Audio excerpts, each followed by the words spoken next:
Tu bluffes, Martini. Ton arme n'est pas chargée. Oups, un moment d'égarement.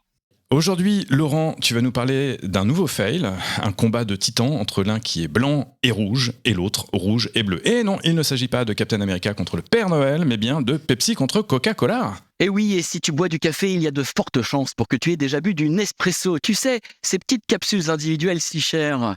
Et si chères à Georges Clooney.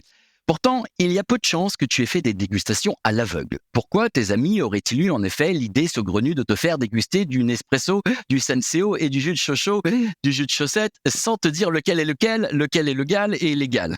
Et pourtant, si ça se trouve, au goût loulou, tu n'aurais pas choisi ton café préféré. Cette idée de dégustation à l'aveugle, Pepsi Cola l'a mise en pratique aux États-Unis entre 1975 et 1983 afin de prouver que, contrairement à la croyance populaire, leur breuvage avait meilleur goût que celui de leur ennemi juré. Les passants s'avéraient sidérés et les résultats du Pepsi Challenge furent sans appel. Pepsi Cola avait un meilleur goût que Coca-Cola. Les effets des campagnes publicitaires Pepsi Challenge se ressentirent sur les ventes et le challenger commença à venir chatouiller sérieusement le leader. Bam, le choc de titan. Alors, du coup, comment réagit Coca-Cola ? On est trop vieux, se dirent aussitôt les dirigeants de Coca-Cola. C'est vrai qu'on sent le renfermé des grands-parents, pensa le PDG. Même notre logo n'a pas changé depuis 100 ans, éructa le directeur de la communication. Innovons, déclara Bobby Pigeon, un des embouteilleurs en chef. Bref, le 23 avril 1985, Coca-Cola met les petites bouteilles dans les grandes et dévoile à grand renfort de communication le nouveau Coke.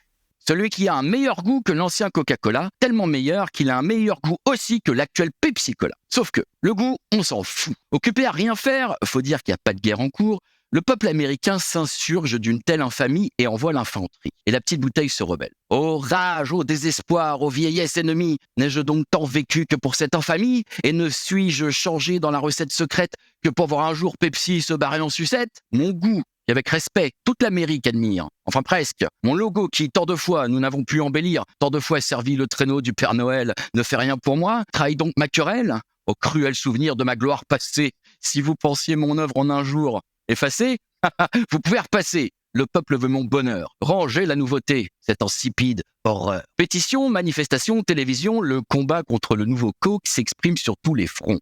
Tant et si bien que 77 jours plus tard, Coca-Cola abdique et réintroduit le Coca-Cola classique. Finalement, c'est un peu comme dans le Guépard et cette fameuse citation. Il faut que tout change pour que rien ne change. En 100 ans d'existence, Coca-Cola était devenu une icône de la culture populaire, un point de repère de la nation, un intouchable, dont le goût finalement était le cadet des soucis du peuple.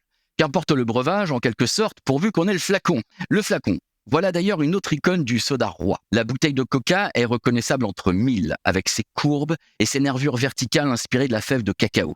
Elle est présente dans les œuvres d'Andy Warhol ou de Salvador Dali, en couverture de Time Magazine. Elle explose le box-office dans le film sud-africain « Les dieux sont tombés sur la tête » et contribue grandement à la légende. Devenu cas d'école incontournable d'un échec produit, le nouveau Coke aura néanmoins permis à Coca-Cola de réaliser à quel point les consommateurs avaient développé une connexion émotionnelle forte avec la marque. Un peu comme toi avec Georges Clooney. Une épiphanie qui fera dire à un porte-parole de Coca: ce fut le moment décisif où nous avons appris que des consommateurs férocement loyaux et non la société sont propriétaires de Coca-Cola. Comme quoi, parfois innover, c'est aussi savoir ne rien changer.